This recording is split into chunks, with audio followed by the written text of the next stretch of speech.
যথাযোগ্য মর্যাদায় আজ জাতীয় কংগ্রেসের প্রতিষ্ঠা দিবস পালন করা হয়েছে। ত্রিপুরা প্রদেশ কমিটির উদ্যোগে প্রতিকৃতিতে এবং গান্ধীঘাটের শহীদ বেদিতে শ্রদ্ধার্ঘ্য নিবেদন করা হয়। ভারতের জাতীয় কংগ্রেসের প্রতিষ্ঠা দিবস উপলক্ষে সকালে পতাকা উত্তোলন করা হয়। অন্যদিকে মনীষীদের প্রতি শ্রদ্ধাঞ্জলি অর্পণ করা হয়, যেখানে উপস্থিত ছিলেন প্রদেশ কংগ্রেসের মুখপাত্র থেকে শুরু করে প্রদেশ কংগ্রেস সভাপতি এবং বিধায়কগণ। কি উঠে আসছে শোনাবো।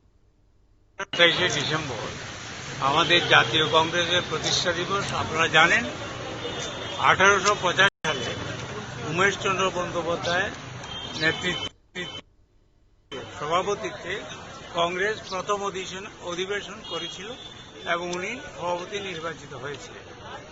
আপনারা জানেন যে কংগ্রেস হল ভারতবর্ষের রূপকার। কংগ্রেস আজকে ভারতবর্ষকে বিশ্বের দরবারে একটা উন্নতশীল একটা রাষ্ট্র হিসেবে প্রতিনিধিত্ব করেছে। কিন্তু আমরা দুঃখের সঙ্গে বলব যে আজকে যে সরকার চলছে দিল্লিতে, সব দিকে অবনতি হচ্ছে।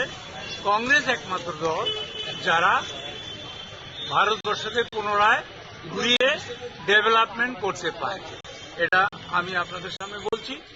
এখন যেমন দেখছেন, যেমন বেকারদের একটা সমস্যা চলছে। আপনারা জানেন রাজীব গান্ধী যে কংগ্রেস স্বপ্ন দেখিয়েছিলেন, ইন্দিরাজি দেখিয়েছিলেন এবং আমাদের প্রয়াত পণ্ডিত জওহরলাল নেহরু দেখিয়েছিলেন। এখন আমাদের কংগ্রেসের নেতা এবং সর্বভারতের সারা বিশ্বের একজন উদীয়মান সূর্য রাহুল গান্ধী আজকে বলছেন নির্বাচন প্রক্রিয়া, নির্বাচন যে কমিশন হয়েছে সেটা মোদিজি স্থাপন করেছে, মোদিবাদী নির্বাচন কমিশন। এতে ভারতবর্ষের নির্বাচন সুষ্ঠু এবং নিরপেক্ষ হতে পারে না।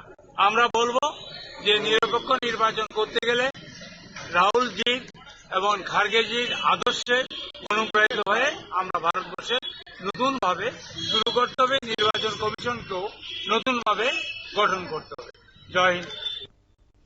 আপনারা শুনলেন বিধায়ক গোপাল রায়ের বক্তব্য। অর্থাৎ একদিকে কংগ্রেসের প্রেক্ষাপট, কংগ্রেস পার্টির জন্ম এবং একের পর এক অধিবেশন কিভাবে জাতীয় দল হিসেবে তৈরি হওয়া, সে বিষয়টা নিয়ে অবশ্যই আলোচনা। অন্যদিকে বর্তমান শাসক দলকেও কিন্তু তীব্র কটাক্ষ করেন বিধায়ক। নিয়ে নিচ্ছি ছোট্ট একটি বিজ্ঞাপন বিরতি, সঙ্গে থাকুন।